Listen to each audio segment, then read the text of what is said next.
Hello and welcome back to the movies made us do it. Me and Matt are back. How are you, Matt? I am pretty good, sir. How are you? I'm all right. Yeah, I'm all right. I was following the news about all of this fucking Ezra Miller mentalness, Oh, God. and then I discovered that I guess it was sometime today. Someone has leaked a leaker who has previously leaked things correctly. Right. That turned out to be correct. They've leaked the entire Flash movie plot, and since I don't think I was going to watch it anyway, I thought I'd read it. It sounds fucking terrible, so never mind. The only reason I was going to watch it was because Keaton's in it anyway. That's the only reason anyone's watching it, I think. Yeah, exactly. At this point. But, Nobody's watching it. Nobody was watching it for Ezra Miller anyway.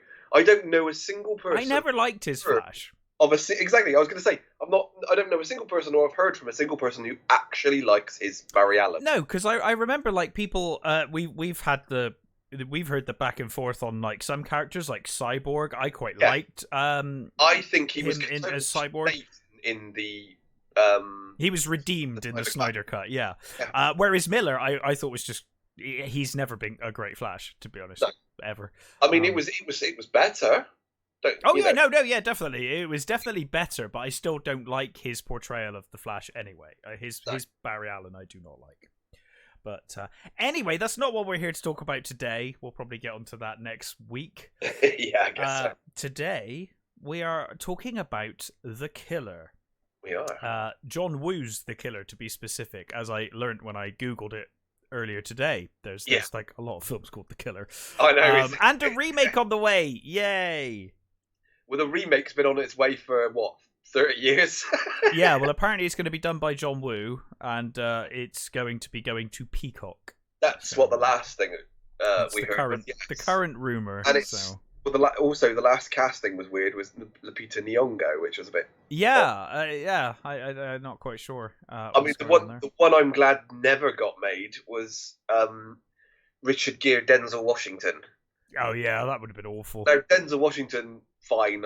Fantastic actor. Richard fucking Gere, God, no. No, he would have... No. Oh, he would have been awful. Yeah. I mean, I'm not a huge Richard Gere fan. There are certain performances... In the right role... Yeah. I can't see him as either lead, though. I don't know how that would work. I don't know which one I would... I would assume Denzel... Two? I presume Denzel would have been the hitman. Yeah, that would have been my assumption. But he's the bigger name, so I would have assumed. Yeah. But, yeah. So, when did you first see The Killer? So, it would have been not...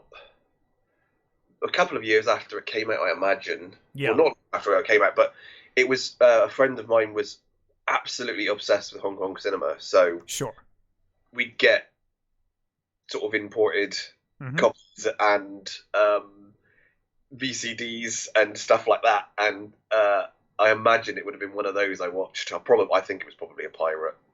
Yeah. From back then, because at the time, most of the movies you couldn't get normally. No. That was the same with anime back in the day. It was very difficult to get anything from like China or Japan. It was not easy. And very expensive. Yes. Going to Chinatown in London was good to pick up things every now and then. It's a long way to go, but it was worth it sometimes. Absolutely. You get anything. I was talking to a friend the other day about getting it's like talking about anime, and I was like, you're so spoiled these days with like, being able to watch it all on Netflix or like Crunchyroll. And I was like, God, I remember spending a fortune for like one goddamn 30-minute episode, if that 20-minute episode on VHS. It cost an absolute fortune. Most 2 episodes a tape. Yeah, absolute rip-off back then. But we paid it. And just your shelf would be full of like episodes, but like just one series. One series, yeah. So yeah, well, it would have been early 90s when the huge boom over here. Yeah. In England certainly, for those movies, totally took off. Yeah, it was probably. Well, I guess towards the end of the 90s when I actually saw The Killer. Right. I saw Hard Boiled first. I can understand that. And then The Killer was the second Wu film that I saw, and I love them both for the most part. They're such brilliant movies. All of that period movie, that period of Wu is just so good. I mean, it pretty much influenced every other action movie afterwards. Yeah, for years to come. We probably, Tarantino wouldn't have probably got, some of his ideas if it wasn't for. Or Rodriguez. I mean, every time I watch Desperado, I'm like, this gunfight in the bar is so John Woo. It's like, it's obviously different setting and whatnot, but it's some of those moves and some of those cameras, the way he uses the camera and frames the shots is very John Woo in places. Yeah, I mean, there was the weird thing is there was a brief period where my mates were basically only watching Hong Kong or Japanese movies. Yeah, you kind of just stop watching. Oh, I did. I went for a massive phase of that, and it was all like. It was all, Chinese action movies, Japanese horror movies. That was like, just for some reason ended up being that way for a long time with me. Yeah, it was completely. Yeah. But, especially being a teen, these movies are like just the most testosterone fueled, they're awesome. But this is also that's the difference, a difference between the characters. They do have heart. Yeah, they've got heart. They also show a lot of emotion. They do, and sometimes it comes across a little corny, but they sometimes sometimes the characterization can be really over the top. One of my favorite scenes in this movie, and we'll get to it properly, but one of my favorite scenes of this movie is when Lee's giving the artist the description. Yes. And he's like, he's got passion in his eyes. And I'm like, this artist must be like, dude, I'm a sketch artist. What? Has he got a mustache? Is he like, what does he look like? He's got so much passion in his eyes. He's got versions of him everywhere. And the funny thing is that people have said to Wu, your movie, these movies they're very homoerotic, and Wu's like, well, that's not what I intended. I mean, you can take it away whatever you want. I could totally see. I could totally see how someone would take that away, especially from this movie and Hard Boiled as well. Yeah. This movie, I mean, I think it was more brotherhood. That's what it was intended as. But I can see it both ways, actually. Yeah. Absolutely. I think that's fine. I mean, if that's the way you interpret it, then by all means. Absolutely. I don't think Wu minds that you interpret it that way. He just says, well, that's not how I intended it, but then you take it away whatever you want from it. Yeah, and yeah. That scene in particular, like you said, that scene in particular is very, does he fancy him? Is he describing him? Yeah, there is definitely some longing in those eyes. He is but yeah, I think he's just obsessed with him. He's obsessed with this man who he thought was just an asshole gun for hire, and he's starting to realize actually there's more to this man. At one point, he says he's the most complex man or whatever, doesn't he? He's like he's not like everyone else. And I like his mate sort of looks at him like it's like this dude's. He's like, what the fuck? You're right. You having a moment? So let's get into it. Let's get into it. So, the movie opens, and I quite like this kind of opening scene. I think works really well, where we meet Ajong, and they're meeting in the church, and establishing sort of the gotta have the doves and all that, get all that in there. This was the start of that. Yeah. Oh yeah. Absolutely. So he's meeting with Fung, isn't he? Fire hazard. Yeah. There are the amount of candles in that place is insane. Taken them ages to fucking light all those. Yeah, definitely. And you can imagine they set up a shot and they're about to film, and one of them goes out. And they're like, goes out, quick. Back down there. And he's meeting with Fung, who is his kind of manager, agent, guy, handler, I guess is a good word for him. And I really like this scene because it really sets up that and Fung really respect each other. Yeah. And even says, like, I trust you, because he's like, do you want to check your gun? He's like, why don't you check your gun? He's like, I trust you. It's like, we've worked together for so long, and we later learn that establishes that they're old guard. They're dying breed. They've got the old honor code thing, and they're not like the up and coming triads who are all only out for themselves. Yeah, and Fung kind of throughout this movie kind of shows that he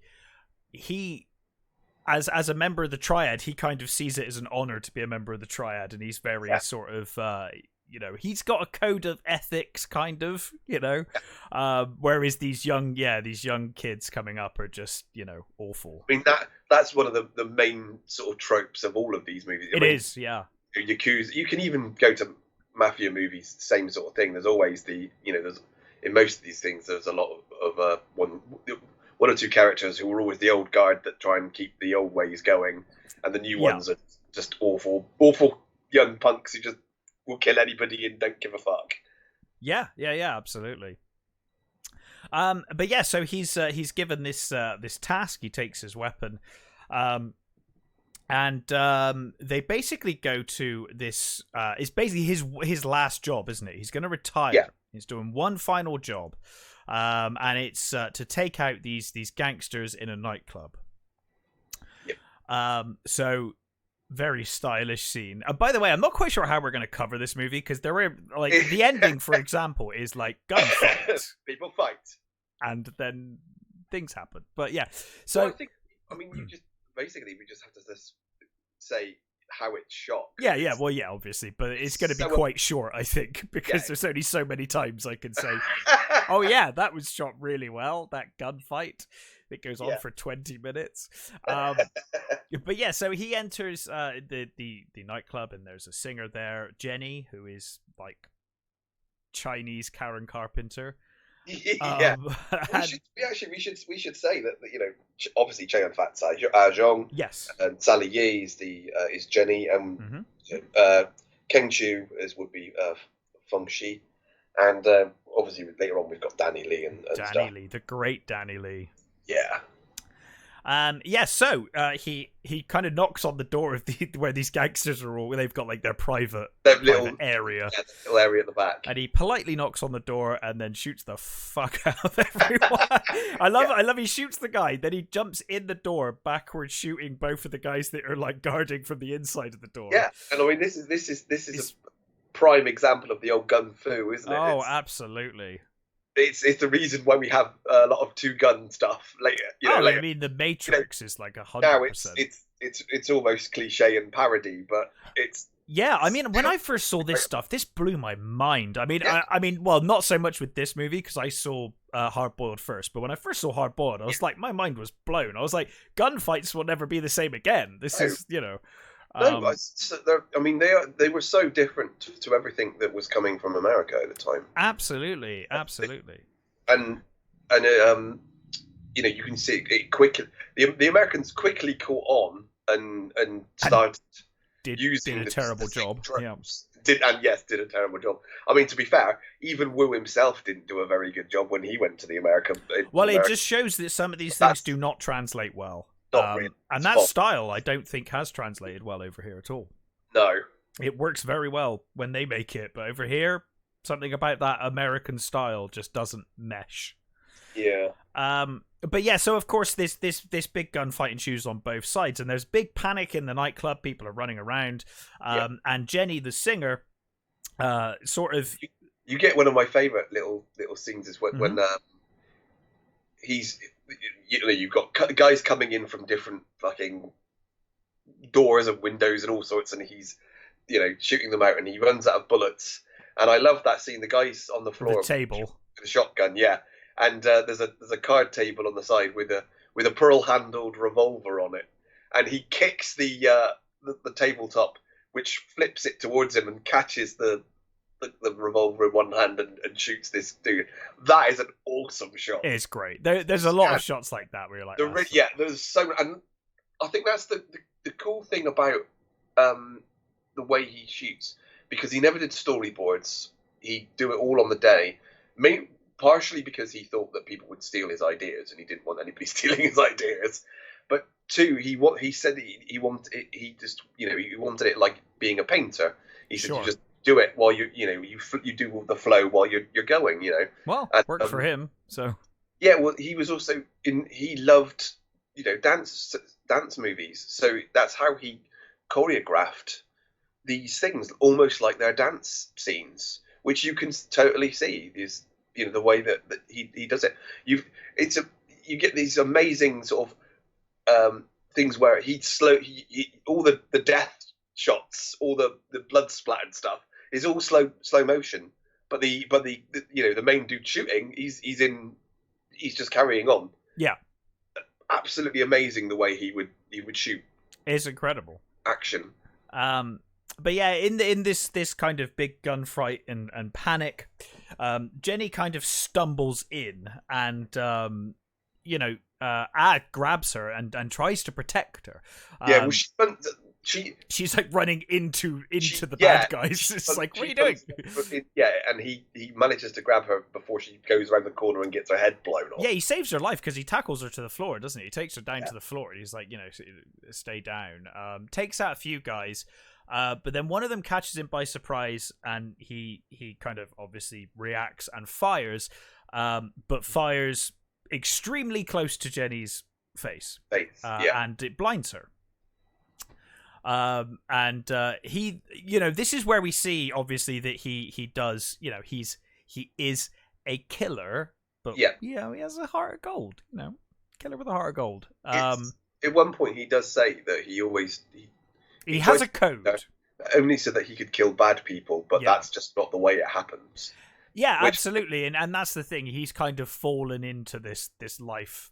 Went in with the best of intentions and is just all gone wrong. Yeah. So he takes his scarf and he wraps it round her eyes. Yeah. And and then he watches her for 6 months. And then you get these amazing things. Of course, Sally Yu was a singer. She was a friend of Chow Yun-fat, and she's a great singer as well. She got the part as Chow's friend. Mm-hmm. And yeah, she is a really great singer, and that. It's actually been a long time since I've seen this film, and the beats just picked up right, like where I left them. You're like, it's been a long time since I heard this tune, but it was, even the joy of seeing the Golden Princess logo at the beginning of the movie. Yeah, certain studio logos really just take you back straight away. A little warm fuzzy feeling when you see them. Whenever I see the Toho logo, I'm like, oh. Yeah, exactly. It's the same thing. Toho, Golden Princess, and Golden Canon logo. Canon logo. Yeah. And TriStar was another one. Oh, TriStar, yeah. Great logo for old fuzzy feelings. So yeah, for the next 6 months or so, obviously Jenny is mostly blind but still doing performances. Yeah, she can see it. She's not. She can see like light and dark and shapes.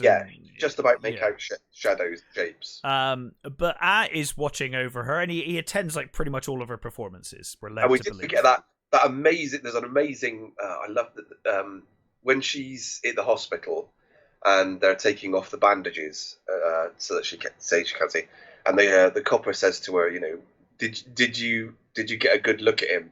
And you get the blood exploding. You get that, you get the shot of him holding the gun out and the blood exploding behind him, and then him fading away. I love that shot. It's a great shot. Yeah, it's awesome.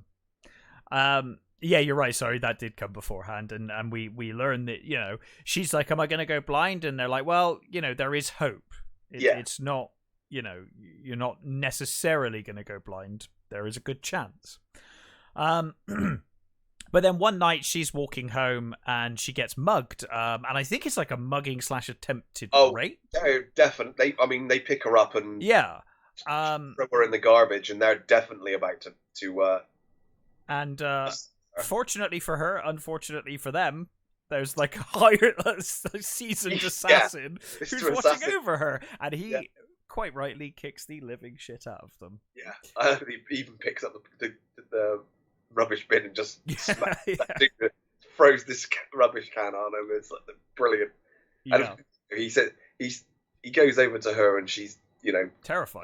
Don't touch me, and he says her name and she's like stops and he's like, I know I feel like I know you.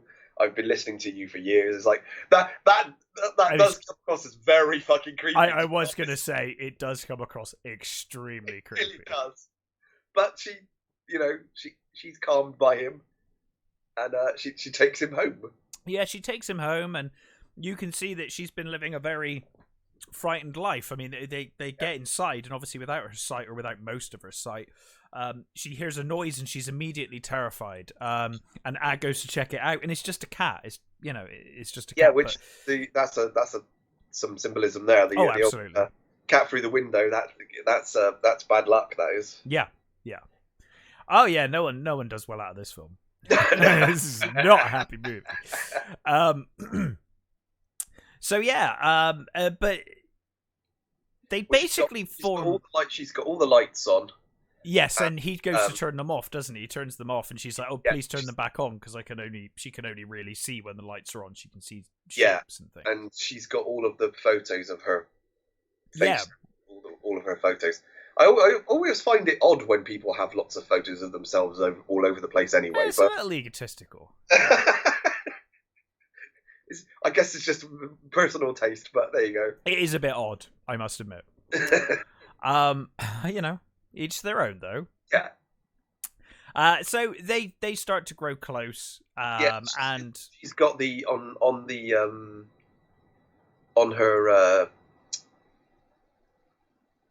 coat hanger, she's got the scarf. Oh, of course, yeah. He sees the scarf just covered in blood or blood-stained scarf. And I couldn't get the blood stain. I couldn't get the blood out. It was like his. He left it, sort of thing. Yeah, and she says she'll never forget his face. Yeah, because it's the last face she ever saw, I guess. But yeah, they grow close and start a romantic relationship, somewhat romantic. And I find a really interesting theme where there's this corneal transplant is what they've basically said can save her sight. Yeah. And is going to take her through that. He's going to get money to pay for that. But at this point, she doesn't know who he is. And it's kind of like, as soon as he restores her sight, she's going to see him for who he is. And immediately be like, it's you motherfucker. So he's basically like, well, I'll get you through this. I'll get you. We can go to America, isn't it? Like if money and it's because like the waiting list is ludicrous in China, so they're going to go fly her out to America to get the treatment done there. But that needs a lot of money. So agrees for one last job, one more. It's like, I'm done. Well, I'm done after one more then. Okay, one more. Again, another one of those tropes from these. Oh, yeah. But, you never get out. You never get out. One more. Absolutely. But yeah, so basically he's now brought in to assassinate this high-ranking triad boss. Yeah. Well, I guess it is probably known to him, but effectively, we're now introduced to Lee, who's the police detective. Mm-hmm. And they're being tasked with guarding the triad boss, even though they know he's a triad boss. And we instantly see what Lee's like, because Lee's like, what the fuck are we doing? But this is we've missed the scene where Lee's going to the he's in a car with another officer, and they're going to meet Mad Dog. Yes. So we get that first before the guarding, because he's there, and the guy says to him, "You look like a cop," and he's like, "I would never be." Smile for me. It's like, he's a cop, and they get to this.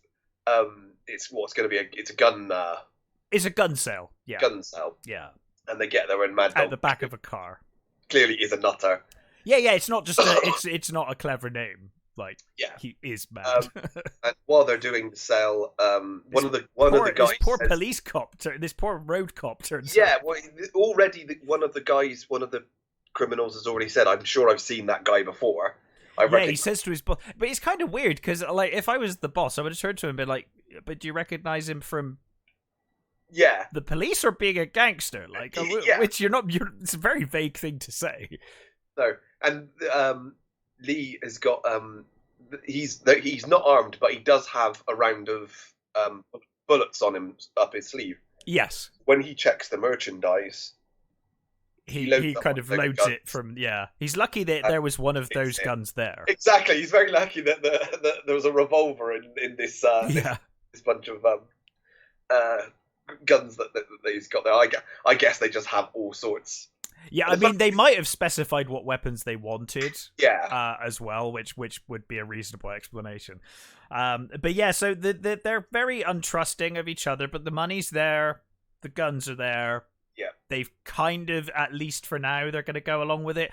But then this transport cop, it looks like a transport cop, I'm assuming. It could just be a patrol cop, I'm not sure. I think he's just he's a bike cop, and he's just the usual. Yeah.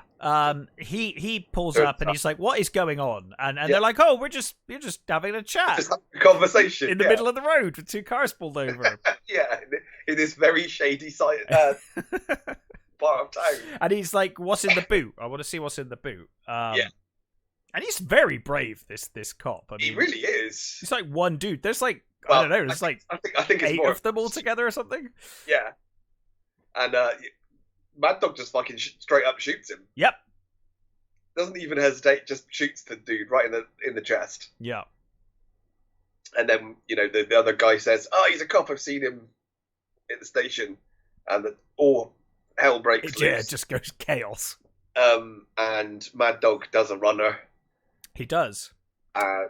Lee pursues him. Yeah, he pursues him. They sort of heads into like a busy part of town, heavy traffic to try and lose him. Gets onto a bus. A tram. Is it a tram? Sorry, yeah, tram. Yeah, and that's another one of those things that gave me all the feels as well. It's like, it's been such a long time since I've seen these Hong Kong movies, and it's like I almost feel I know that skyline. Yeah, it's like I feel like I've been there because you get like the trams. And I was like, I've seen so many movies on these trams and things. You get like even Jackie Chan movies use them, and you get all these like these feels, and they end up on the tram, and it's completely crowded. There's like no room to breathe on this bloody tram, and he's scanning the faces, trying to see where he is. Yeah. And he's just at the bottom, isn't he? He's at the very sort of end, and he gets up and grabs a woman. Yes. And Lee, again, in a sort of thing that you think, fucking hell, dude, just shoots him. Yep. He shoots Mad Dog. Yep. He doesn't hesitate. He shoots him. Unfortunately for him, the lady that was picked up had a heart condition and died. She dies, and I like he goes before a board of inquiry, and he's like, "How was I supposed to know she had a heart problem?" It's like this is my fault. Yeah, the whole sort of shouting match in this like big. Well, we get the impression, obviously, from this interview that he's been in trouble a lot. And he's like, oh, you're going to shout at me again. You always shout at me. You always tell me I've done a bad job. Just take my badge. Just, And it's again, it's to show the opposite, side of the thing is he is a copper that has believed, he says later on, I believe in justice. Yeah. But he has a certain almost, careless throwing himself at these things. Yeah, well, none of the other cops seem to have. No, so is obviously an assassin, but he wanted to kill bad people. That was why he became an assassin, and then he's ended up harming innocent people as a result. But he gets things done, and he can act on his instincts, whereas Lee, by parallel, is a cop and is trying to do the right thing, but he finds it frustrating that he's not allowed just to act like A does. So A can act, and sometimes that costs lives and causes problems, whereas Lee is unable to within the system that he works in. Yeah. But yeah, so he doesn't get fired, and he's asked to guard this high-ranking triad boss. Well, take my badge then, and then he just walks off, and you're like, Okay. Sure, problem solved. No worries. But yeah, so there's this big old dragon boat race going on, and part of this ceremony, I guess, is the triad boss is asked to paint one of the boats, isn't he? He's going to paint the dragon. You paint the eye. You paint the eyes on. Otherwise, it will rampage through the city. Yeah. So as part of that, they're kind of the police are there to guard him or like watch over him while this takes place. Is in the bay on a boat. And that's just really weird because they make this big deal before this, where as with Fung, and Fung's like, "What gun do you want?" And they make this big deal about him picking the right gun, the right handgun. Yeah. And then immediately afterwards, she's got a sniper rifle. And I'm like, well, that's not the gun you picked. No. It's a bit weird they went through the sidearm, but they didn't go through the rifle. It is a bit odd. But regardless. And he's got that sort of like, he's got slight grey in his hair, and he's got a mustache and sunnies. And he wraps a scarf around his hand. Yes. That apparently is because he'd injured himself in the hand on a previous movie. Oh, really? Yeah, so he was still he still had It kind of works, because I assumed it was like he was meant to have like an old injury or whatever. That's actually, speaking of old injuries, that's what we established with Fung, is that he's shot in the hand, which is presumably why he's like become this handler triad member now, because he used to be an assassin. Back in the day. But yeah, so the ceremony's going on, and we get this great moment where As waiting, and you can see he's listening, and he's waiting and waiting. These really long sort of shot build-ups of them, him watching them from a distance, and the cops, just walking around trying to spot trouble. Yeah. And he's waiting for the drums to start so that he can shoot him. And I do love the fact that he shoots him, and that he shoots him straight in the fucking head. First shot is like perfect, and then takes a couple of sort of pot shots that just sort of hit him in the arm and stuff. And it's the John Woo thing. Like, they can't just fire once; just gotta keep shooting. Yeah, exactly. It's just for no reason. It is like a John Woo thing. But it does look very cool, because I love the shot, because what I love is that he aims and then he puts the gun down, and then when the drums start, he just immediately just shoots. Like, it's a very stylish, like, he's just that good. He aimed once 5 minutes ago, and he knows exactly where he is. And this scene as well really does remind me of Face Off. Oh yeah, well it's very similar. I think Face Off is the kind of the chase that John Woo probably would have put in this bit if he had the budget. I think so too. Yeah. So he makes the shot, and obviously they all pretend like the triad boss has fainted, don't they? They cover him, and they're like, "Oh, he's fainted. He's fine. You just get on with your race." And of course, Lee's looking out across the bay, because he's like, well, the shots came from the bay. Someone in the bay. And I must admit, Ad does a pretty shit job of escaping here, because he makes it kind of obvious that it's him. He immediately speeding off in a speedboat. It's like, that's probably you. He could have hung back a bit, or even just gone really slowly out of the bay. It might have looked a bit more, but he's like gunning it, So of course Lee and his partner, I forget his partner's name. Sang. Yeah, Sang. They jump in a boat and chase on after him. Kenneth Sang, actually. Kenneth Sang, the guy who played it. I didn't realise he died in April this year. Oh, I didn't know that. Yeah. Oh, well, that's a shame, I guess. So it's undisclosed, but I didn't know that. No, had no idea. Yeah, and again, he's a guy that played a lot of sort of desk sergeants and bosses. I mean, he was in Replacement Killers. He was in Die Another Day as the general. Oh, fucking Die Another Day! Jesus. He was captain in Rush Hour. So he had a pretty good career. Yeah. But yeah, so the boat chase, ensues. Ad does manage to kind of somehow lose them, I guess, just having a slightly faster boat. Lee's like, we can't lose him, but he does. But when Ad gets to the shore, he's kind of walking along the beach and he sees this little girl who's kind of playing. You see, before he gets to the beach, you see that there are a number of people. Yeah. They arrive in a car. Well, we see the sniper actually set up. As well. And there's a couple of other guys that have all come out and they're waiting for him. But we get this great shot where the sniper's basically set up, and fortunately for he's like stood right.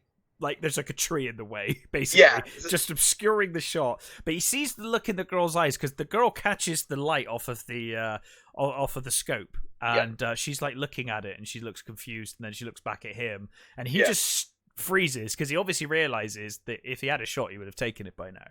Yeah. So he completely freezes, and he uses his sunglasses. He takes his sunglasses off, and he sees the reflection in the sunglasses. Yeah, it's a great scene. I love it. And then of course gunfight. You get the really is a great thing as well. He sort of rolls forward and the guy obviously misses him, and he starts basically spraying the area indiscriminately, and of course he catches the little girl. Yes. And this and also he hit so Lee while shooting hits a canister which explodes. Yes. And that signals to Lee where they are, basically. Yeah. It's like, there's an explosion. That must be where they Yeah. You think that explosion's where they are? Maybe. But so the girl gets shot, and he does everything he can to safeguard the girl whilst taking out the guys. Lee obviously sees this as well as he's coming up, and Lee actually starts sort of, well, not defending him, but defending the girl. He's shooting basically off. Keeping people away from the girl, really. Yeah, absolutely. And then so there was already a getaway car waiting for him. Yes. Which his friend, Sayed set up for him. Yeah. And he puts the girl in the passenger seat and he drives off. He shoots at Lee's feet as well. Yeah. To stop Lee. So it's quite clear that he's not going to kill Lee. And I think Lee realizes in this shot, he's like, well, he had me dead to rights. Totally shot me, yeah. And he didn't. So he speeds off in his car with the girl in next to the passenger seat. And Lee commandeers this shitbox to chase after him. Somebody unloading their car and left. They basically. So Lee and Zhang chase after him. Obviously, Az's car is far faster and he's quite far ahead. But they do spot him, and Lee says, "Are there any hospitals nearby?" And of course, this is where we get the infamous Scared Heart Hospital. Yeah. I don't know if you ever noticed that. It's on the sign. But so they determine that he's going to take the girl to the hospital because Lee is starting to realize this is a guy with a conscience. Yeah. And of course, Zhang worked the previous case, the blinding. So it's all starting to come together to where certainly Lee is thinking, is like a good-ish guy. He's got a conscience. There's something about him. Yeah, he doesn't let innocents suffer if he can help it. Yeah. So gets to hospital. And he takes the girl in, says that she's been shot. And these doctors and nurses have got balls of steel. Yeah. So they start operating. And Az's going to wait because he wants to know that she's okay. Yep. And the nurses, they're asking him, what's his relation to the girl and stuff, and he's not answering. Yeah. And Lee and Sang turn up. This is really weird moments in this, like in a moment where people treat Lee and Zhang like they're police immediately, even though they're just plain clothed walking around carrying guns. Like everyone just like, oh, you're a policeman, okay, fine. They're like ordering police in a moment. They just come out and they're like, hey, what are you doing there? Go over there. And it's like, you're just like some dude. Like, who are you? Just two guys with guns. Like, just walk into a hospital. But so they catch up with but although actually catches Zhang, doesn't he? He puts a gun to his head. Yeah. Sneaks up on him, puts a gun to his head. Behind him. And then we got this great scene where the doctor's like, or the surgeon's like, ignore them. Let's just ignore them. Do our job. And they're like pointing guns at each other, like over the operating table. It's a great shot as well. It's fantastic. Yeah. It's with them over sort of either side of the bed, sort of thing, while these doctors and nurses are going about their thing, and he's there. He makes Lee put his gun down. Yeah. And he's got his gun at sea, and he's waiting for some sort of sign. And you just see the little girl's... He keeps looking at the hand, doesn't he? Yeah, her fingers. You see her fingers move. Which does not in any way mean that she was going to be fine. No, not like, she could have died moments later. It works for the... Yeah, it's fine. For the thing, so... I like the idea that they'd have guns trained on each other for the next 6 months, making sure that she recovered correctly, and then okay, now she's fine. Like, oh no, she's fallen into a coma. Oh well, I guess I'm here for the long haul. Yeah. Somebody send for some sandwiches. Yeah. But we get this great shot here where he does a Batman, and he pushes Zhang, and then he's kind of momentarily distracted, and when he looks up, he's just gone, and you see the door flinging back and forth in the background. They obviously try to catch up with him. And I love it because they run outside and get in the car, and As taken the key, which I thought was a great moment. Yeah. So he got away, and this is where we get the awkward scene where Lee is given the description of what he looks like to the artist, and he's talking about, he becomes obsessed with As like acts of goodwill, like not killing him, saving the girl, and of course he learns from Zhang about Jenny. And that, obviously he was trying to protect Jenny when she was blinded and whatnot, because Jenny gave a full statement as to what happened. Yeah. So he's becoming quite obsessed with it. So learning. Sorry. The finished picture as well is so stylized, so spot on and stylized. It's like it came off of some heroic comic. Yeah, it is. Yeah, it is like a One Piece comic. Yeah. Full page. But yeah, so he learns obviously from Zhang about Jenny, and he obviously puts the pieces together and thinks, well, if it's the same guy, knowing what he did for that girl, he's gonna be looking after Jenny. He's gonna be overseeing Jenny. So he actually goes and waits in the bar where Jenny is playing, and he goes up and talks to her, and he requests that she plays the same song she was just playing, because she mistakes him for at first. She's like, and then she realizes it's not him, and she said, well, I only sing that song for one person. And they have this moment where he's like, maybe he's still around, maybe he's not gone anywhere, and he does see him in the doorway. Yeah, he's still in the doorway at a distance. But yeah, he then disappears. And Batman style again. Yeah, he manages to get away from them again. And then Lee and Zhang explain to Jenny that I was the assassin that blinded her. So she now knows. Yeah. So meanwhile, obviously, meets with Feng, and he's like, give me my fucking money. Yeah. Pay me, bitch. Yeah. But of course he betrays him. And there's a hit on As home. I mean, first of all, he sort of says that he was followed when he dropped off the getaway car. Yeah. And it's a weird sort of thing. It's almost half-hearted. He sort of tries to sort of say he's innocent, sort of thing. But you can tell his heart's not in it. He's not really... No, I don't think he didn't want to betray A, and I think he probably knows that A's too intelligent to fall for it anyway at this point. It's like the game's pretty much up. So yeah, it does feel very half-hearted. And he's got a case with supposedly his money. Yes. He takes it from him, and he's got his gun trained on him. And when he puts the gun down on the table, and he grabs his gun and points at it Ajong, and of course he hasn't got the bullets. He emptied the bullets, and he pours the bullets on the floor. Yeah. And he opens laughing, he opens the case, and it's just full of paper. Yeah. And then a bunch of guys break in, kills them, and then he puts the gun back at Fung, and Fung's like, "Have you even got any bullets left in that?" And this is where we get saying, "I've always got one bullet left, either for another person or for myself. I always keep one bullet." And spares him.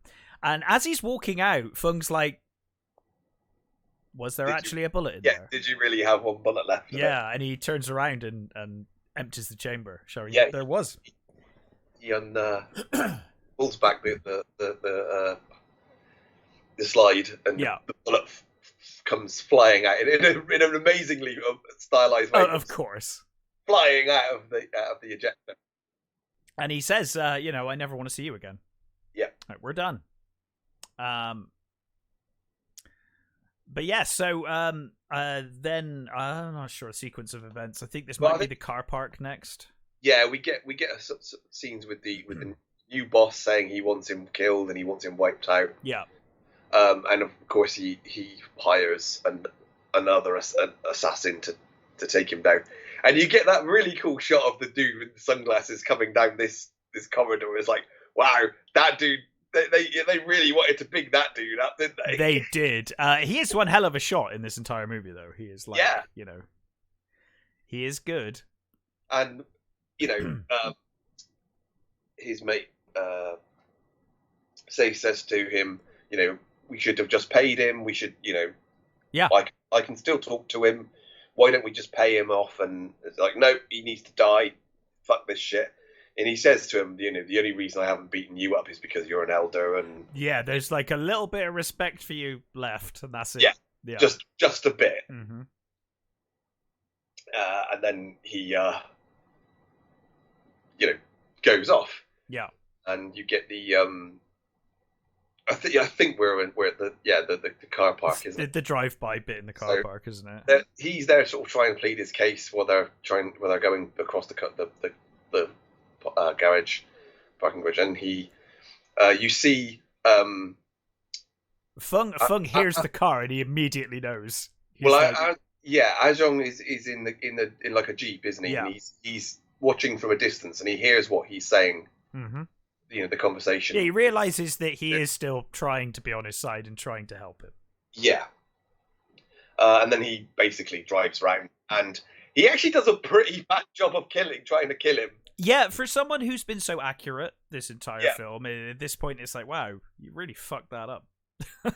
Yeah. Does not go well. He basically gets shot in the shoulder, doesn't he, or in the arm? Yeah. And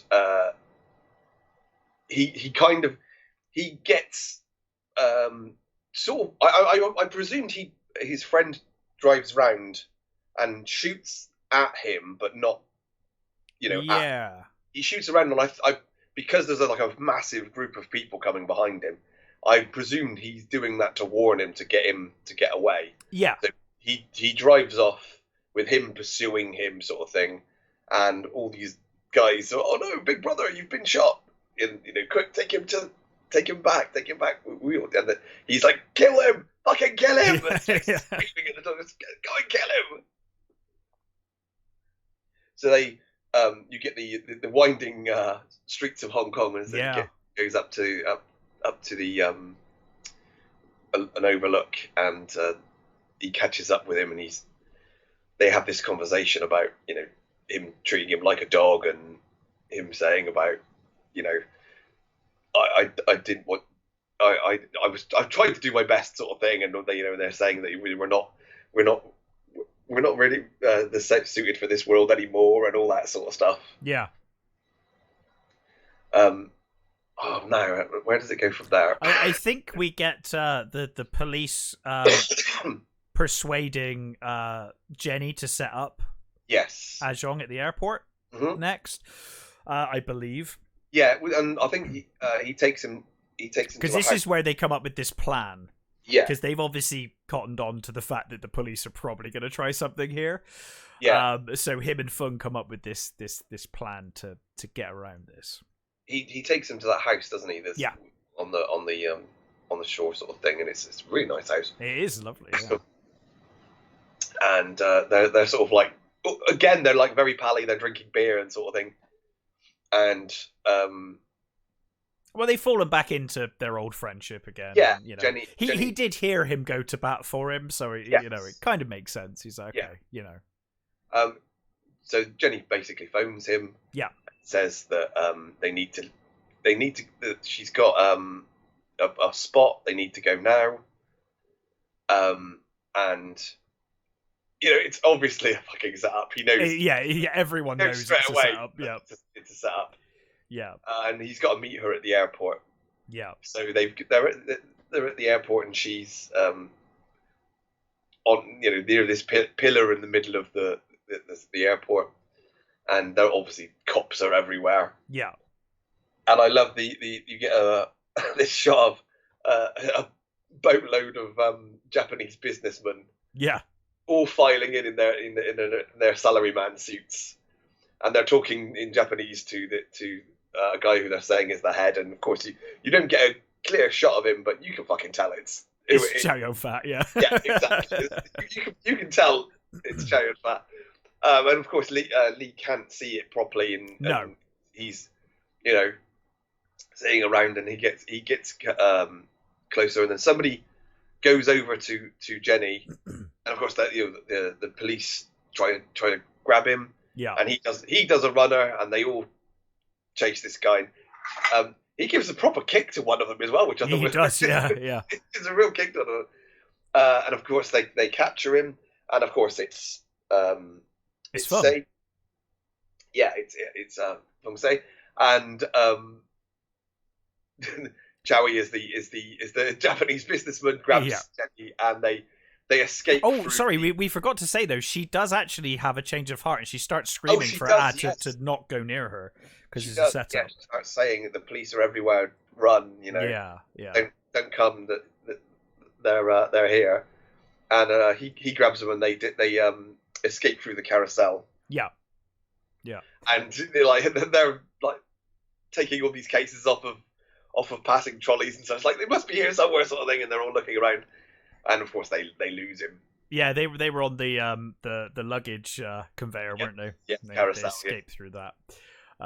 Because they run after the Japanese businessmen, don't they? They go for all of their because they've got like a massive trolley with loads of suitcases on it, and they go for that. And of course that's not where they've gone. They've gone the other way. And of course they arrest Feng Se, who says he was drunk. And it's like, you clearly were not drunk when you were running, buddy. Like, no goddamn way. There's no way was he drunk. And he's not remotely convinced by his drunken act. No, Lee knows, obviously. And we do get, like, this kind of cool moment with Fung and Lee, you know, where Fung's it's like he knows, he's like, he says, you know, that he's got I can see you're loyal to him, and you know him, and all that sort of stuff, and he just smiles at him, doesn't he? It's like, and they sort of they come out of the room, and of course his boss is pissed off with him, and he tells him that he doesn't want him on the case anymore. He's taking him off. He's putting somebody else on the case. Yeah, and he says to his partner, "I want you to follow Feng Se, and, you know, get anything you can on him. You know, just keep an eye on him." Yeah. So Feng Se leaves, and Sang in pursuit as well. Yeah. And then of course you get the hitman turns up. Yeah. In this with another group of I guess just normal triads, I suppose, and there's a sort of chase ensues, and it's a pretty cool chase as well. It is I quite like this chase. Yeah. He shoots the copper. The copper is injured, but he carries on going. You think, Jesus he's Christ. Like shot in the neck by the look of it as well, and he keeps going for a while. Yeah, he just keeps chasing him down and bashes him. Yeah. And, Fun gets away eventually, but the assassin's car gets absolutely wrecked. It gets completely flipped. And I have no idea how that dude walks away from that. No. Because that car was well and truly fucked. Yeah. Yeah. But he does. The assassin does survive. He does, yeah. And of course, he ends. Sang ends up dying. Sang ends up in the hospital. Yeah. And Lee at his side when he dies. See him. But of course, he saw where they were going. He saw where they were going, yeah. And he dies, and leaving Lee completely distraught. Well, I think Lee at this point is like blaming Ah for this. Yeah. So he immediately goes after Ah, and I guess correctly knows that he's with Jenny. Mm-hmm. And basically bursts in on Jenny, and this is where we get the nicknames that they give each other. This is a really nice scene. No, we've missed a bit. We missed a bit. We're probably missing bits. I'm not sure that this format is made for us, to be honest, dude. Like we should probably just talk about movies rather than go through it bit by bit, because we always fail every time. There's when they first he first watches for Jenny, they're staking out her place, and Ah Jong turns up, and you've got C is pretending to be a garbage man, and he's like just dumping rubbish in the stairway, and then this old lady comes up and starts having a go at him, and then you get the standoff in Jenny's apartment, and that's where they talk about the nicknames, and depending on what version you've got, it's anything from Dumbo and I think it was like Mickey Mouse or Butthead at one point. Mickey Mouse and Dumbo. And there's Butthead and something else. And it was Shrimp Head in the version I was like exactly was Shrimp Head and Run. Yeah, that's the version I've got. That was the old DVD version. Yeah. So they basically, at that point he gets away, and that's when they tell Jenny he gets away, and that's when they tell Jenny that he's you're absolutely right. He's the guy that blinded her. So of course we did miss that. Yeah, we did. You're right. And then so Lee turns up at their place, and he's going to arrest Ah, but he points a gun at him, and Jenny comes between them, and she's like, it's Runt, and he's like, yeah, it's Runt, and Runt's gonna try and arrest me and whatever, and Jenny pulls a gun on Runt, on Lee, and she's like, don't arrest him, let him go, like, don't do this, and in a moment of passion or craziness, she pulls the trigger. Now, of course, she was nowhere close to him. He moved out of the way. Yeah, and of course they've slowly realised, this sort of short period, that Jenny now is pretty much blind. She can't. Yeah, her sight's been kind of failing. Like we get those hints of like, she's like, "Why is it so dark in here?" And Ah keeps lying, and he's like, "Oh, there's been a power cut, or it's a stormy day, or the clouds are, it's overcast, so you can't see anything."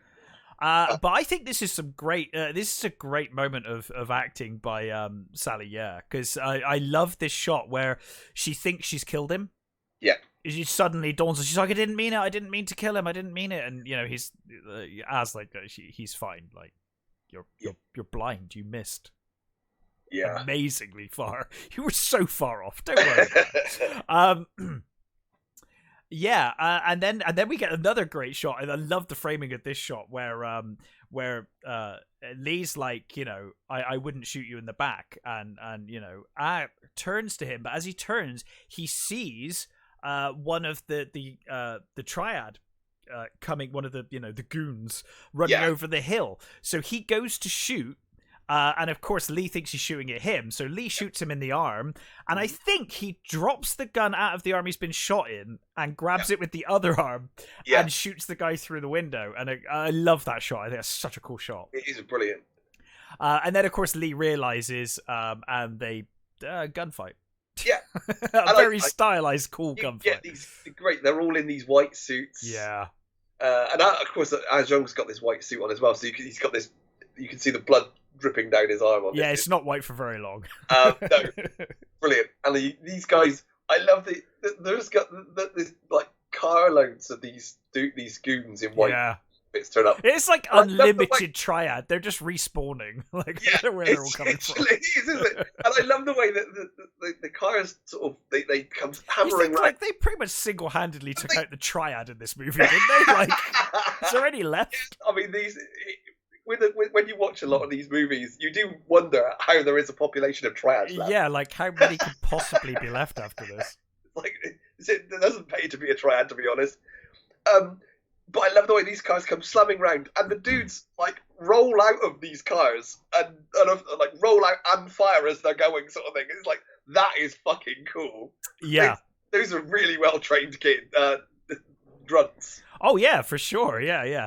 So during the gunfight, we again missed a bit, but during the gunfight, Ah and Lee talk about getting Jenny out, and of course Ah says that Fung's gone to get the money, for her. We also, there was another one scene we missed as well, when after Ah Jong has left Fang Se in the initial bit where he doesn't give him the money and stuff. Yeah. When he after he's shot all those and he leaves, the police turn up and see, they work out that this is who was there. Yeah. There's a really cool shot of Danny Lee sat in the chair that he was sat in. Yes. And you get this cool scene where it flickers between the two. It's sat in the same chair listening to this music, and he goes through the motions of what he did. Yeah, because he slides back on the chair and does exactly that move on poor Zhang, who's like, "What the fuck, dude?" Yeah, like... it's dead. Yeah. Yeah, that's a great shot. But yes, so they fight off the triad, which, by the way, they've got a getaway car, and Ah blows up the car that's like right next to it. Yeah. It's like, dude, like you nearly blew up your getaway car there. That was very close. They drove off in the getaway car, and it's on fire when they're driving on fire. off. Yeah, there's bits of it on fire, and the assassin dude's got like a grenade launcher. Yeah, he blows the whole back out of the car. Yeah, he narrowly misses the car. He completely. Yeah. Boom, boom, gone. It's like, fucking hell. That was a really cool shot. That. Yeah, absolutely. Yeah, so then we basically get Feng Si talking to Wang Hui. Again, another that actor, Fyon Sing. Yeah. Another dude who just played these amazing lunatics. Oh, he's so good. He's so good. Do you remember him in Tiger and the Bee? I don't know, actually. Chainsaws. Oh, yeah. Yeah. That is a fucking brilliant film. I love that film. Yeah. So he's pleading with the boss to give him the money. Yeah. And you do think at this point, it's like, how is he still doing this? Why hasn't they just shot him? Yeah, it is a bit like, okay. It is a little convoluted, this bit. Yeah, it is. But it is very fucking cool. It's that's the I think almost like this and the very end of the movie is like, this is nonsense, but it is very cool. Yeah, it's so stylized and over the top. Yeah, it kind of just works somehow. Yeah. So basically, there's a to and fro, and he talks about him being a dog, and and he says like, if I am a dog, I've still got some dignity. Yeah. And he beats him with a stick. I love that because they've kicked the shit out of him. He's covered in blood, and he just straightens his tie. Yeah, and he's like, I've still got some dignity. Yeah. But he manages to get a gun, and he shoots him. Yeah. Of course, he's wearing a vest, so. He said, "You should have shot me in the head." But he does manage to get away with the money. He does, but obviously, he's being pursued. Yeah, of course. And of course, he said, meet me at... He's already told them to meet him at the church. Meet me at the very flammable, dangerous church. Yeah, meet me at the fire hazard. Which has also got a lot of work going on, because there's like scaffold and stuff. All over it, yeah, up there. But yeah, so while they're waiting there, Jenny becomes completely blind. Yeah. She can't see anymore, and I think they says, "Oh, there's been a power cut. It's very dark." And he just the thing that does make me laugh as well. Again, is one of those things where you're gonna have to tell her eventually, dude. But no, not even that. It's that he's got like a candelabra which he puts right up to her face, and you think surely she would feel the heat if nothing. Yeah. Yeah, but they sort of go, it'll be fine. Don't worry about it. Well, they have that moment where they look at each other and they're like, oh yeah, this is fucked. No. Yeah. But and they leave and questions. He's like, is your friend gonna be here? And he's like, yeah, he'll be here. He will be here. They've started forming this kind of fun friendship now, brotherly sort of friendship. They still call each other by their names and their nicknames and. There's another scene where they sort of, they talk, and we did cover that earlier. We out of sequence. I think we talked about it before we started going through it, where they're talking about him becoming an assassin to kill bad guys and all of that. And again, it is very homoerotic. It totally is. I totally could buy it. Yeah. But he asks him if he's will help him, even though he says, I must arrest you, and he says, Well, it almost becomes like a joke towards the end, the arresting thing, doesn't it? Where it's like, I've still got to arrest you. I'd like to know your name because it'll be really useful when I arrest you and stuff like that. And he basically agrees to help him for Jenny's sake. Yeah, which is just as well because a fucking army of people turn up. Yeah. And luckily, Fung took to the hideout, which was full of guns, like all the guns in the world, which put in the boot of the car, so they are locked and ready. As these guys come in, huge gunfight. In fact, just before the gunfight, or maybe it's during the gunfight, Jenny finds the candelabra and puts her hand in the fire and realizes, oh shit, I'm actually blind. But yes, so grunts get killed left, right, and center. I mean. It's hard to describe the carnage that ensues. Do you know, it's interesting because I haven't watched The Killer for a long, long time. And in my mind, I was always like, well, Hard Boiled. I mean, I still think Hard Boiled is the most ludicrous. The end gunfight in Hard Boiled goes on for about 30 minutes. It's insane. Yeah, about 20 minutes. But I forgot how long this gunfight actually goes on for because it's quite a long shootout. It goes for a while. I mean, there are pauses between waves. It's like it is exactly like they're just spawning in a game. It's there's an exchange of guns. They both get fucking hit numerous times, which is always cool. There's a weird shot. It's a nice shot. I like it, but it's kind of odd. Where Lee gets hit, and when he gets hit, a dove lands on a candle and puts it out. Yes. And it's almost like it was almost hinting that Lee was going to die. Yeah, it's kind of odd. I don't know if that was like whether it was intentional or not. I don't know, but it does feel that way, doesn't it? It feels like it was like, he's going to die, and then he doesn't. It's like, okay. And they don't do that again either. It's weird because I thought they were going to do it again, and like the dove would put out the candles.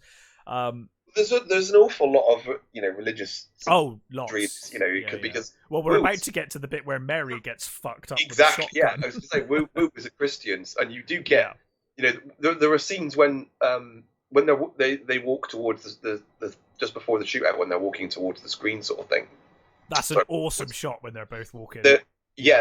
And you can see the birds flying away in the background. Yeah. It's like they're leaving. It's really fucking cool.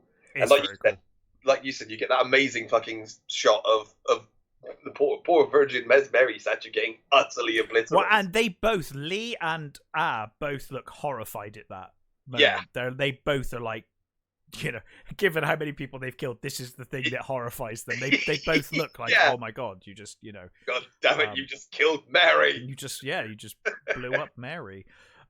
It's even in the trailer. I've actually got the trailer playing while we're talking, and I can see the Mary's blown up several times during this last hour. As it just repeats round and round. But yeah, so eventually, it's on repeat. Eventually, Sunglasses Dude turns up. And immediately, because you've killed enough waves, then the boss turns up. Yeah, exactly. Yeah, the second minor boss turns up. Yeah, and of course proves immediately how much of a badass he is by shooting immediately all the way from like the other end of the room. He like shoots and hits him in the shoulder. Yeah. But yeah, and then we get this which I really like. They're taking out all these guys. And then it's like only a few they're gonna go outside, but before they go outside, they have this jokey moment with each other, and it freeze frames. Yeah. On both of them smiling, like it's the end of the movie, and I love this though because I think it really lulls you into a false sense of security where you think like, oh, this is going to work out fine. They're going to kill everyone. It's like a buddy cop thing now, It's another thing that Wu likes to do. He likes uses freeze frame quite a bit to sort of like, it's more like to emphasize a point, I like, see, I still, a lot of people don't like wipes and freeze frames and those older kind of techniques. I still really like them, and I think they can be really effective, and I like it here. If you use them right, then by all means do. I think they're used. Well, what I love about this is that it really makes you think maybe they're going to get out of this. Yeah. Maybe this is going to be okay. But I think if actually it's more like, so Wu's influences, for instance, are especially for this one, Le Samurai. So you got that, but also he loves Butch Cassidy and the Sundance Kid. Yeah. And this totally is. The end of Butch and Sundance. So you do sort of, part of you thinks, yeah, they might survive this, and then you think, oh no, this is actually a Butch and Sundance. This is This is totally a Butch and Sundance moment. But yeah, so they kill pretty much everyone. Outside. But when Mary gets shot, there's this priest who seems remarkably calm. Yeah, the monk. He's totally cool about this gunfight going on. But when Mary gets blown up, he just calmly just makes a sign of a cross. He's like, that is a shame. And he actually grabs Jenny, doesn't he? He grabs Jenny, and the monk is like, hey, let her go. And he shoots the monk. He's like, no, fuck off. Yeah. Yes. And then we get to the final moments where Lee and have their gun trained on him. Yep. He's got gun trained on her and them because he's got two guns. Obviously, it's a John Woo movie. Yep. Everyone has two guns in a John Woo movie. So they should. Yes, as they should, as it should be. You've got two hands. Fill them. Yeah. And he tells them to put their gun down. Now, Lee says he's got his back. He's got his back, and of course, looks over and sees that there's a gun in his back. In the back of his trousers. Yeah. So they go to put their guns down, and yeah. So goes for the gun. He gets shot, and gunfight happens. Yeah, gunfight happens. This is such a we talked about this off air last week. This is such a stupid thing that happens, but it's so poetic at the same time. I kind of love it, even though it makes no goddamn sense. Yeah. I'm so torn on this ending because on the one hand I'm like, I love the symbology and I love what you're trying to do. I just wish that he'd got blinded any other way than the way you do it. Yeah. Like if it was like splinters of wood in the eyes. Yeah, that would have made more sense. So much cooler. And then he still could have died because he would have been shot to shit. Yeah. But somehow he shoots both of his eyes out. Yep. And doesn't immediately die. No. His head doesn't immediately explode. Yeah, it's always a bit hazy exactly how he managed to shoot his eyes out. Or like if Lee had got hit and Lee had accidentally shot and done the same thing that he did to Jenny, where the flash blinds him. That would have been better. I think something along those lines. It's the symbology is very cool though, and we get this. So he's shot in both eyes, obviously in agony. He's crying. Lee shoots the guy and he runs off. Mm-hmm. And then Lee's like sees what's happened, and he's crying for and holding him and stuff. And then he heads off after the guy as the police have arrived. And he's like, I'm giving up. I want to be arrested. I give up. I want to be arrested. And Lee, like, nobody. He just shoots him twice, 2-3 times. He's like, no, fuck you. You're going down. Like, you're dead, dude. Yeah. And all the coppers are like completely horrified. Yeah, they're like, what the fuck are you doing? Yeah. So of course he's gonna be arrested, and he just cries, shrimp head. That's all he can say, because he realizes his brother is dead. And we get this wonderful shot, and it was all the silliness was worth it. We get this great shot where they're crawling towards each other and they miss each other, and I love that shot. It's like, I do. It's like the eyes bit was so silly, but then this bit was so good, and I'm like, you just they miss each other, and he dies. He dies. It's a great shot. I watched this movie many times, and the end, I've always taken the end serious. Oh, I take it serious, but it is. However, that moment is very silly. I watched it with a friend. We watched it one time with a friend of ours. Yeah, and he just could not stop laughing. he must have laughed for about an hour after. It is very silly, and it kind of it almost for a bit ruined the movie for me, because it like changed your perception of the film for a while. With him, and you realise how ludicrous it is. It's very ludicrous. But I've always taken it seriously, because I think it's never supposed. The intent is fantastic. Yeah, exactly. And it's a great shot of when he does die. Oh no, that shot's fantastic. It's just the fact you're like, but where did the bullets go? Yeah, they went through his eyes.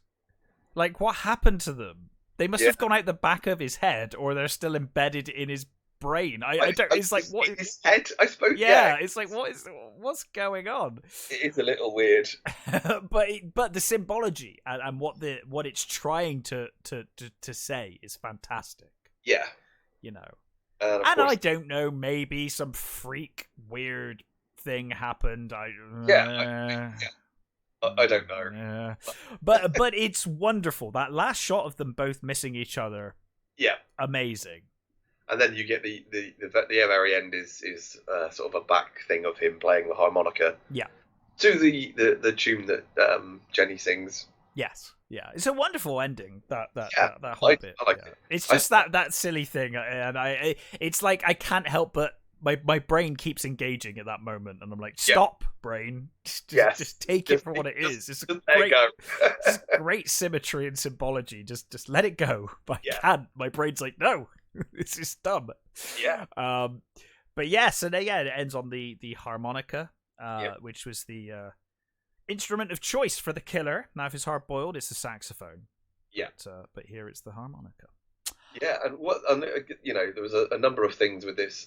With the production of this movie, and this one came. This was after Better Tomorrow 2, right? Before Hard Boiled. It's before Hard Boiled, though, isn't it? Yes, before Hard Boiled, after Better Tomorrow. I thought it was the follow-up to Better Tomorrow 2, but I could be wrong. Hang on, what year did? This is 89. Was The Killer. Oh yeah, Back Tomorrow 2 came out 87, so yeah. Yeah, because I think they had like budgetary problems, didn't they? And he ended up basically he didn't want to do the Wu didn't want to do the sequel. Right. Zoe Hark, who was the producer and was a bit of a hard ass, wanted to do the sequel. He didn't want to do the sequel. When it came out, it didn't do terribly well. He wanted to do The Killer. Hark said no. Because didn't Hark think that we basically fucking ruined Better Tomorrow 2? Yeah.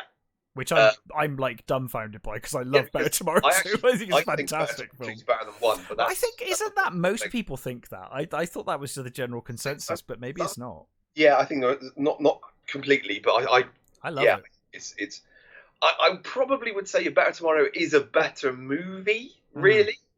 But I think two. I enjoyed two more. I think it's again that it's ludicrous because you get the twin brother and you get character that probably should be dead, and it's weird and a bit silly, but I love that movie. And basically, Hark nearly ruined Wu because he basically told people that he was difficult to work with, and he was just he tried to like basically get him fired from the from the studio, kind of, right? Yeah, it was really hard for him to get funding for stuff. And Hark didn't want to do Killers because he said, oh, no one's interested in this particular story. And this when it came out, it didn't do terribly well in Hong Kong. It did pretty badly in Hong Kong, but in America, it absolutely. This was the movie that kind of put Wu on the map. Outside of China, this is the movie that everybody took notice of. So this is how he completely set him up for later stuff. Yeah, and then of course he did Bullet in the Head and which I still like. Bullet in the Head I think is fantastic. And Bullet in the Head is a was a very personal movie for Wu because it was made not long after Tiananmen Square, and it's his complete criticism of the Chinese government, which is fucking dangerous, Yeah. Hong Kong, at this point was still in British territory, so it wasn't quite as bad as it would be now. But he ruffled a lot of feathers with that movie. Yeah. It's a really fucking brilliant movie. It really is. I think it's fantastic. And again, I was just trying to find out the number. I want to know the number of bullets shot, and I couldn't find it. But what I did find was the number of kills. So this movie's got like 107 people die, and then Hard Boiled is like 300 and something. It's like Jesus Christ. Yeah. Mostly killed by like one or two people as well. Yeah, really. It's like insane. And Hard Boiled does have the most amazing thing where they're in the hospital. There's a big shoot. That whole hospital is. They clear this floor. They get in the lift. Yeah. Now, what happens then is there's a scene with them in the lift. Yeah.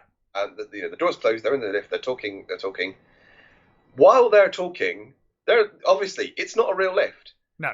The crew are scrubbing that fucking floor and redressing it as quickly as they possibly can. That considering the carnage that was in that room, that is insane. They completely reset that fucking that floor. The doors open, they come out, and the only way you can tell that it's the same floor is because here and there are scorch marks. Yeah. On the walls, at the floor, and that is fucking amazing. It's incredible. That. Yeah, it's so fucking cool. Yeah, and you can totally see why how everybody was influenced by these movies. How 100%. I mean, and almost every action movie afterwards tried to incorporate Wu's techniques in some way or another.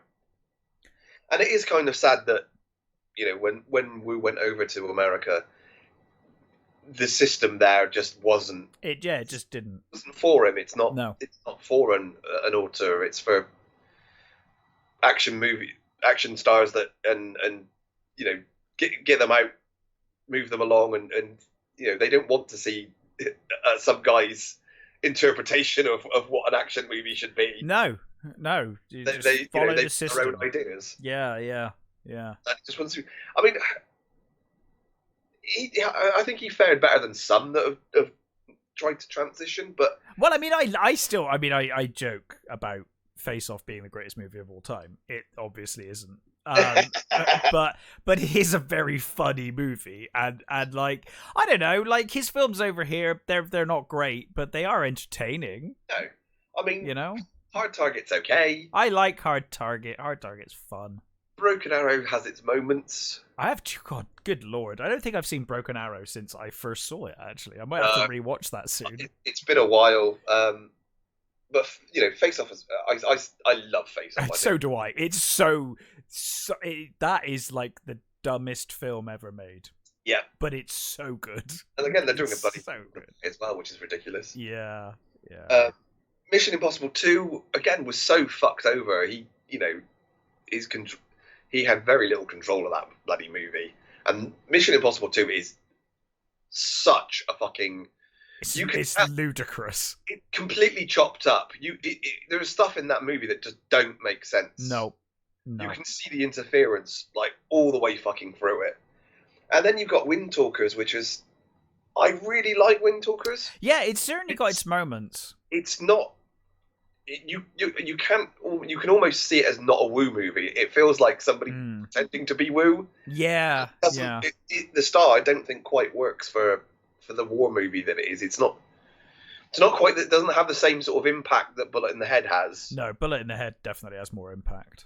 Yeah, and then anything else after that is kind of. Ugh. Well, yeah, he did the Hulk, and that was it. It was like, okay, we're done. I didn't know. He did a pilot for Lost in Space that was not picked up.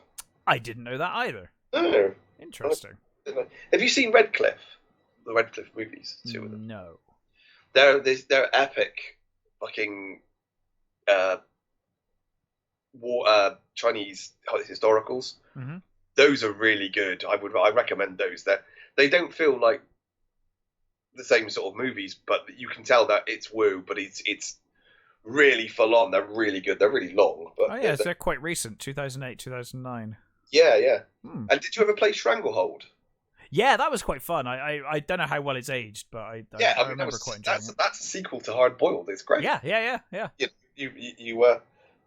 played Tequila, and it was like you said. It probably isn't good. It was fun at the time, but it was. I loved that game when it came out. Yeah, it's mostly the gimmick of like, hey, I'm playing the sequel to Hard Boiled. Exactly. Yeah. That's awesome.